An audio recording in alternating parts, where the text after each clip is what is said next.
Welcome back to the show. We've dedicated this series to the strategies of neurodiverse teaching.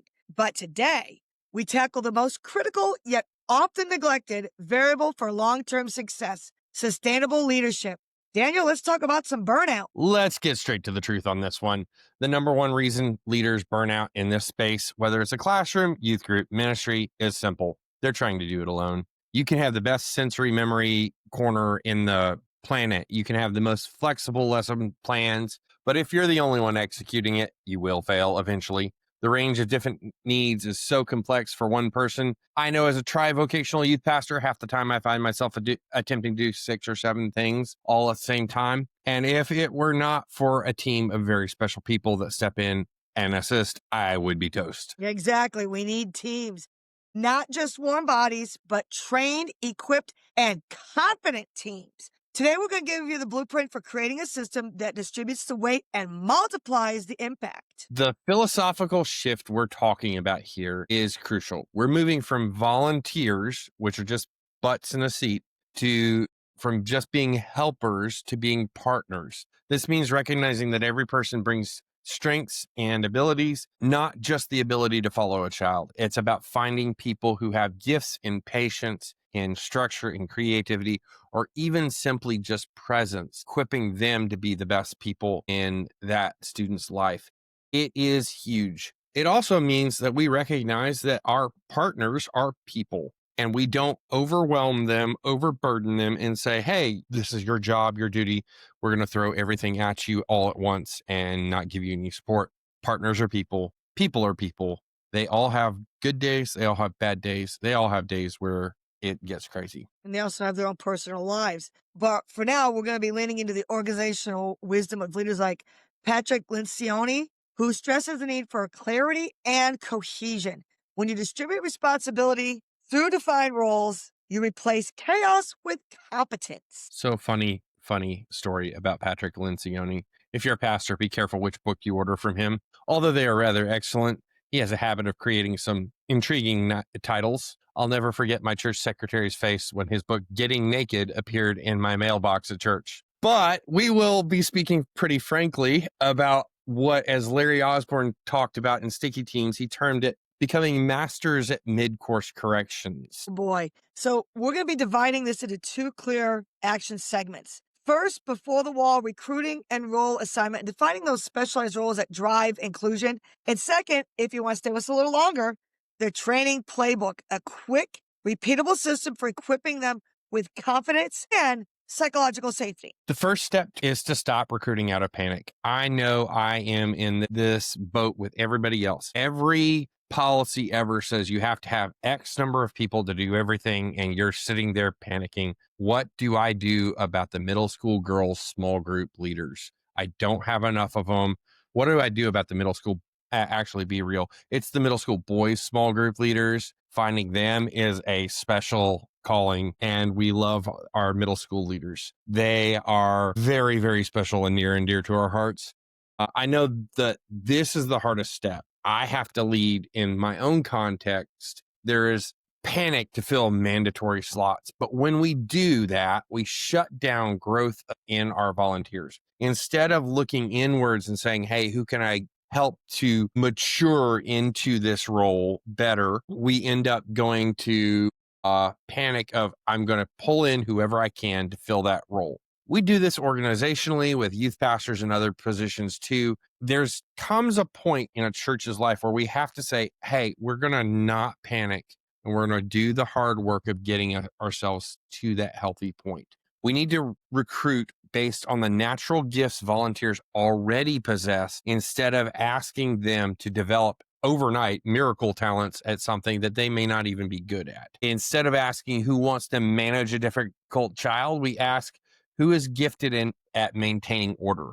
Who is an amazing listener? Or who is the most empathetic person around? Those are the questions we should be asking and the people we should be looking for in our student ministries. Leadership professional I know used to say this. He used to say, there are 3 places in the church you want your most gifted people. Your middle school ministry, your young adults ministry, and your college ministry. If you do put your most gifted people there, 9 times out of 10, you will produce enough leaders eventually to get to where your church is on track with the rest of them. So what the pitch is meaningful leverage. Explain that serving specialized role that all students can learn. We often call this like a force multiplier. When you recruit, focus on the gifts of your volunteer, not the perceived deficit of the student body. So if you're lacking in your student body, you want to build and place those who can help and manage and grow. Like we always talk about my church, making disciples. Exactly. I think what we said all the way back in episodes 1 and 2, how we frame students in our language will impact them. I think also how we frame volunteers in our language will impact them. So, how we frame the adult's role in those students' lives is often going to frame their expectations of the role and the language they use. If I'm just something, then I'm not the center of something, then I'm not actually necessary. Anyone can fill that. And so when we use language correctly, we engage this idea of a force multiplier by recruiting towards their gifts and then by using positive language around that and celebrating the wins. We push people along a path of leadership development in a way that is very helpful. And this doesn't apply just to neurodiverse students. This applies to everything. This applies to your children's ministry, to your youth ministry, to your adult ministry. So let's talk about some of the ways we can prepare the different people. Let's look at our first one, the volunteer that focuses entirely on the proactive preparation and structure. They don't deliver the content, but they help manage your content. Like their primary duty, they're going to want to clear transitions, manage the sanctuary environment, maintain the schedule.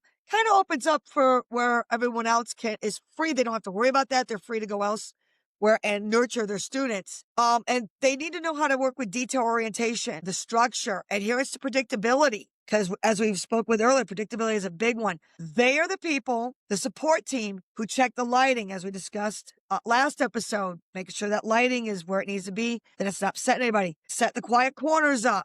Give 2-minute warning. Hey, team, we're about ready to go do this. Let's get in our mindset. Let's call them transition captains. This person is often already in your youth group. You might have them as a mom who prepares the room or a security guy who walks around the halls. This person is also the person who helps manage the extra different stations that are sometimes necessary. For example, one of the best ways for neurodivergent, anxious, and neurotypical students to engage today is actually prayer stations. These have been done for thousands of years in the form of stations of the cross, but lately have been used in a variety of contexts. Having a transition captain or I think I called them preparation Patty in your group, because the last one I had was named Patty, and just it makes sense in my mind. So who can help set these up while you're leading in songs, teaching, or an abbreviated lesson is nothing short of godsend. This is your helper person.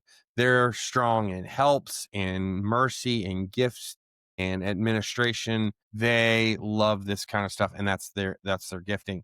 They're also usually found on the decorating committee at most Baptist churches. So bonus Using their points. gifts. So we have Yeah. them. Let's talk about buddy system now. Okay. I must have had too much chocolate when this role came up. I definitely heard the VeggieTales song about the bunny come on in my head. Buddy is your specialized one-on-one volunteer. Their goal is to connect, not control. They are supporting the student who needs the most focused attention.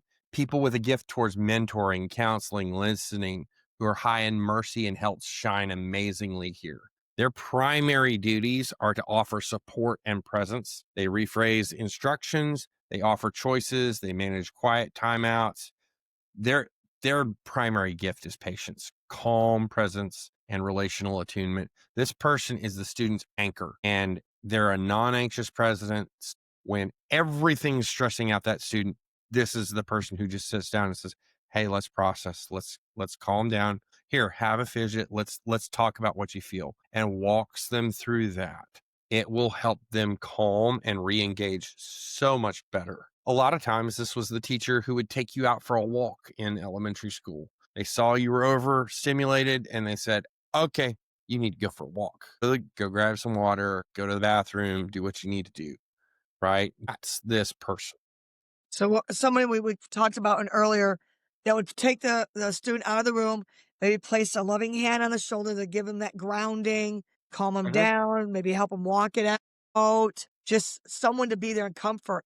We have another role on your team, I believe, that we'd like to think of as maybe a bouncer. The Baptist bouncer. Yeah, it's a less demanding role. This person is the last line versus chaos. And this person is an amazing gift in most of our youth groups. It's most likely a security team member or an intern. Their primary duty is to ensure the safety when your kinesthetic or active kids need to walk or engage differently. Oftentimes, this person can be a second if one of your teaching options involves multiple different options. So this is a person who's already embedded in your ministry or is looking to be a part of your ministry, and you can entrust them to be outside in the hallway as a place where they can go when they're overstimulated. Their gift needed is mercy and justice. This is the thin blue line against chaos. You give them permission to remove students with another adult to go take a walk, go to the hall, do push-ups, go to a quiet quarter, anything that helps settle them down and help them be encouraged to rejoin. But they are also the thin blue line. If you have that kid, blessed seventh grade middle school boy, who has decided to try and nosedive or crowd surf during worship, and he's been warned several times, this is the person who comes up, sits beside them, and intentionally goes, "You want to try that now?" Or, "Hey, maybe we need to go have a conversation with your parents." This is the person who enables order so that you don't lose everything while you've got 6 different stations running and you're trying to teach through a lesson. Yeah, we have a wonderful security team in our church. We also have ops and prayer teams. Really, everyone at the church makes one team, and they all play a role, not just the leaders. The leaders aren't the only ones who are influential role in these kids' lives, these student lives. Everybody, whether it's your operations directors, it's, the captains, it's your security team, it's the intern who just happens to be helping out for 6 months of the year. They all come together as one team. And actually, from what we're talking about here, plays a crucial role in helping that student become a success. And the big question I think people are going to ask is, how do you find these people? Well, I think you're asking the wrong question, because it's not a matter of just going out and recruit, recruit, recruit. It's a question of, how is your church saying, you are a member here? How can we help you to use your gifts? And this is a big hole in a lot of churches. A lot of churches don't have that follow through area where churches develop a pipeline, if you will, of, okay, you're good at mercy and you're good at health. Maybe you need to go serve in an area like missions or the youth group or something else where your temperament is good. How do we help people understand their leadership styles, their developing, and how do we help them to live out their faith and practical, tangible ways within the body? A lot of times we just say, oh, you're here, you're a member, you're fine, go on.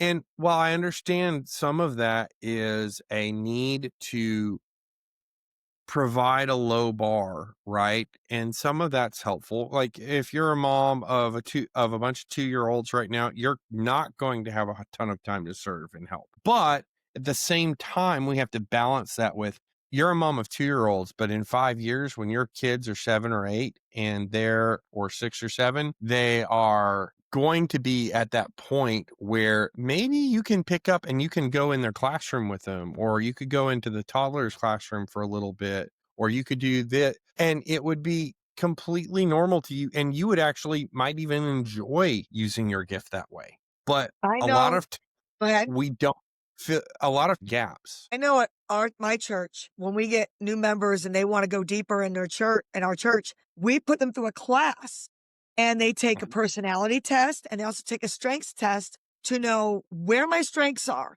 I'm great with people. I'm an extrovert. I love doing X, Y. So, hey, you might be great on our greeting team. You might be great on prayer team. I love working with kids. Well, great. Have you thought about serving back in the kids area? Teaching Sunday school. So my church is actually, I think, proactive and ahead of the times than some churches, because we actually have people sit down here, do this personality assessment and your strengths and weaknesses assessment, so where they can encourage you to move forward in the church. They're not going to put someone who's an introvert as a door greeter. Well, that would be fun. All kinds of fun. Excuse me, I could no. We're going to call. That rabbit trail needs to stop. Hide behind the That would be welcome home sign. well, that would be my position if given a chance. Anyways, as we go through this and we look at this, I think I tend to say there's like three areas that you need to equip your volunteers to understand. The first area would be what's your spiritual gifts? There's a million free spiritual gifts inventories. Print one out and do it. They're 80 questions long. Make it a whole small group if you have to. Have your whole church do this as just a, hey, this is a general idea. It's not a perfect thing. And we're not saying that God only does things through inventories or stuff like that. No. But if you have honest people who are looking to serve in their areas, this will help you align your gifts to where they need to be. One of the things that stands out to me from Larry Osborne's Sticky Team, he says, one of the things that your church will have to understand in order to advance is they have to stop investing your resources in things that are the wrong things and start investing them in the right things. So if you recognize, hey, we've just been panic recruiting everybody. While there's a season for survival, that survival season doesn't need to extend indefinitely. And I think in a lot of churches, you have this indefinite season of survival that hasn't been recognized and hasn't been felt. For whatever reason that is, that can be a lot of transitions, that can be a lot of other things, that could be demographic shifts in the community. There's all kinds of things, but recognizing and understanding those will enable you to actually make better choices and to put the right people in place. And when you get the right people in place, it's like finding a sweet spot to a neurodivergent student. They're ready to go. They'll clear the way. They'll do 90% of the work. And so you don't have to. They'll also be the best advocate to your parents and the best parent support you could possibly get, because they're going to be the ones who follow up with the families back and forth. More on that next episode. But for that being said, why don't you recap us out of the first half of the show? Welcome back. Glad to see you back with us. So, Daniel, now for training. The mistake is trying to teach volunteers everything, and there's so much for them to learn. The goal is to give them 100% confidence in the protocols, what to do when things go sideways. To accomplish this, the best model I know to use is one we often use in student ministry. This is something that Dr. Lovingood from my school at Southeastern used to give us as a model, and it works if you work it. Gather quarterly for about an hour.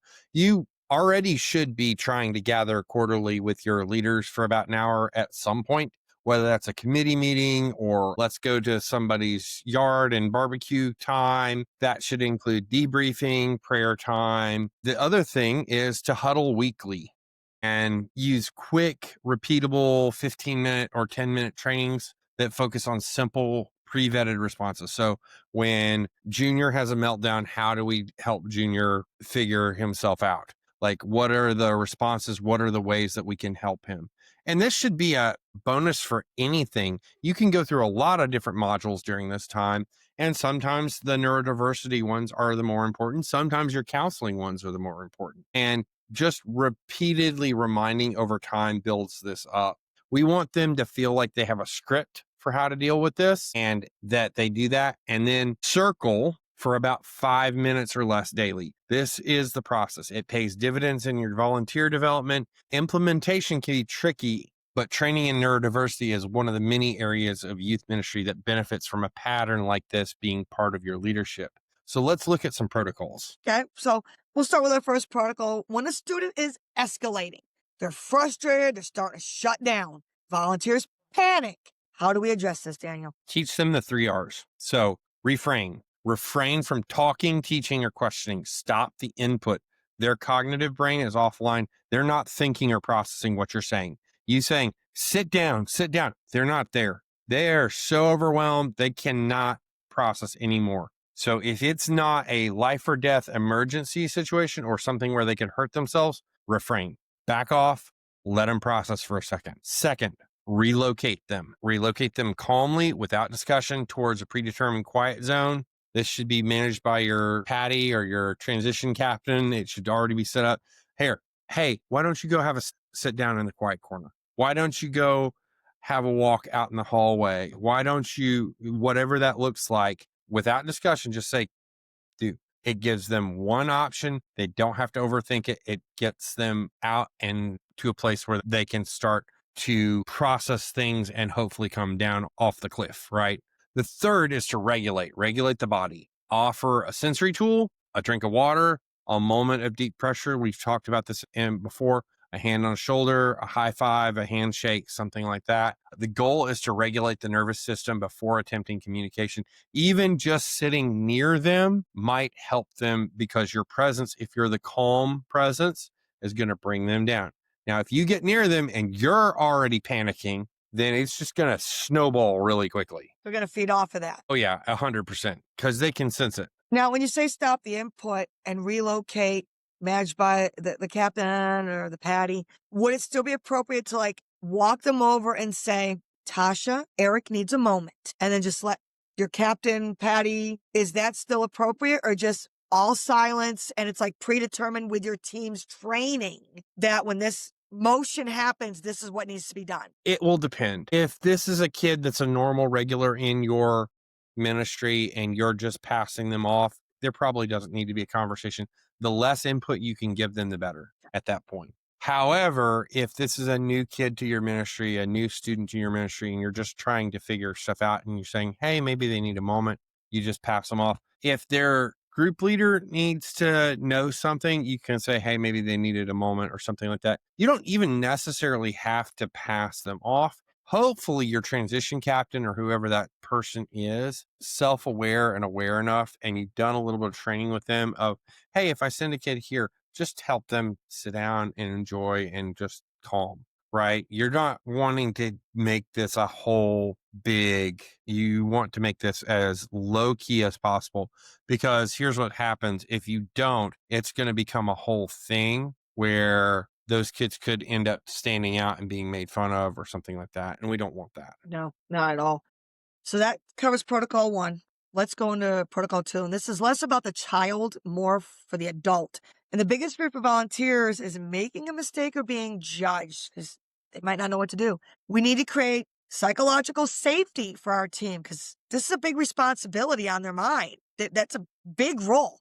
How do you think we should do that? So, as Brene Brown, the famous researcher on shame, pointed out, psychological safety is the shared perception of that team member that they're welcome to bring their full selves to whatever the project is, their complete range of identity, concerns, expertise, knowing they will be treated with respect.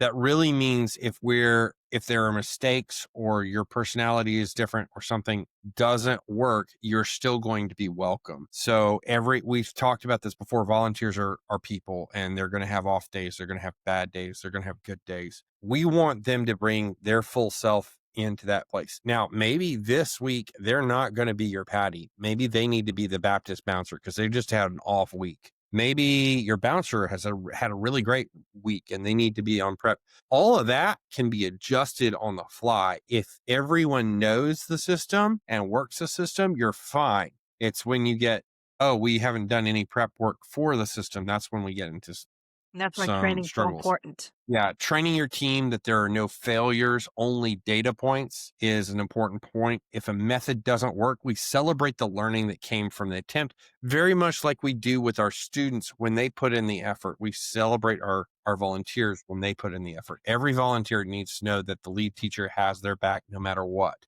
And our celebration is such an important thing as leaders. We've got to learn to celebrate even little things. As I remember being on staff on Lifeway for a while with some of my favorite teams, it felt like we were in perpetual celebrations because so many little wins and every little win was celebrated. When we took an L, we could bounce back quickly because all the dubs kept us up in hype, right? But really, the old adage of there are no stupid questions still applies. Questions, no matter how ridiculous it may seem to somebody, actually help us learn. And we need to be continuing this learning. So learning is training. What would you say our third protocol would be? So training involves a core pre-service duty, knowing and preparing tools, right? We can't let volunteers arrive and just scramble. We've got to prepare them. And this means that there's a preparation task that you need to give them, whether that's to read over a lesson as a teacher would, whether that's to prepare a station like a group leader would, or to prepare questions. Hopefully, in ministry and in parenting, we're all praying over them, and that's a preparation task.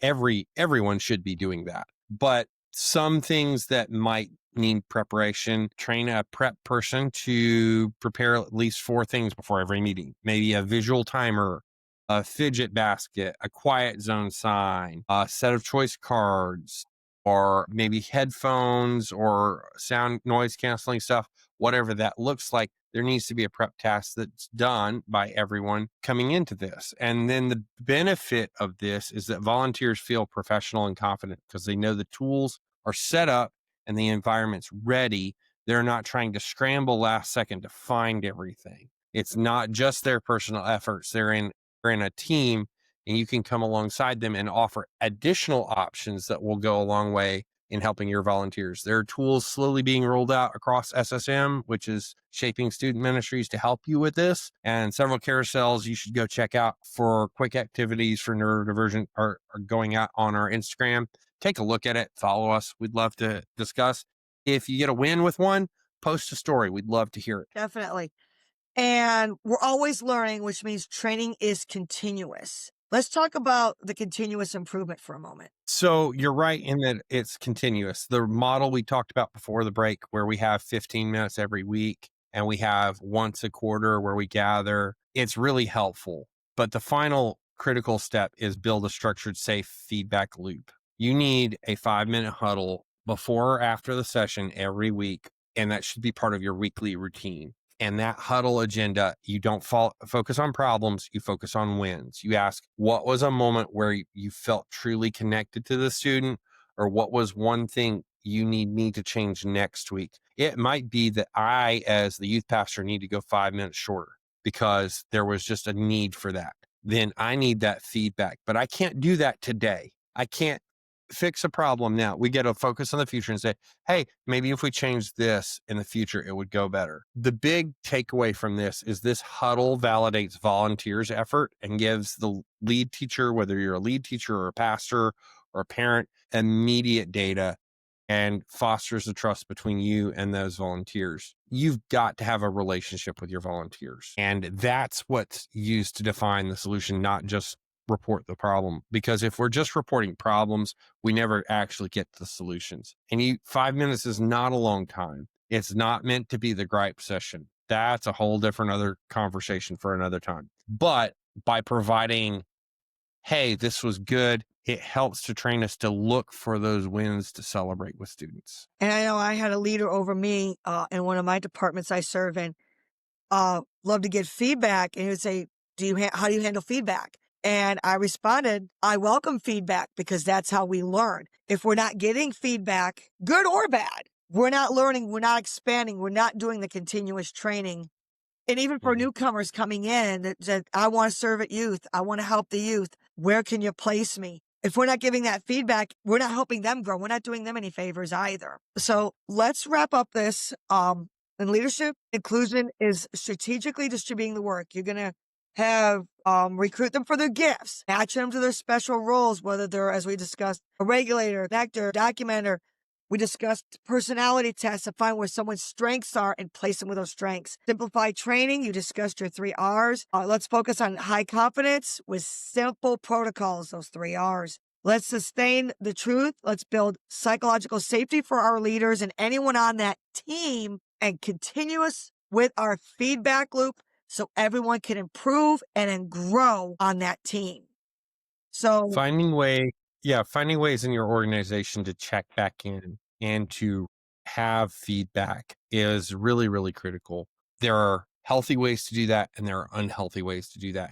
Learning your organization and how your organization does that is probably the best advice I can give to any youth pastor who's trying to learn this in general, but especially in neurodivergence. There's so much feedback that has to happen when you're learning for the first time how to communicate with an ADHD student or a student with autism.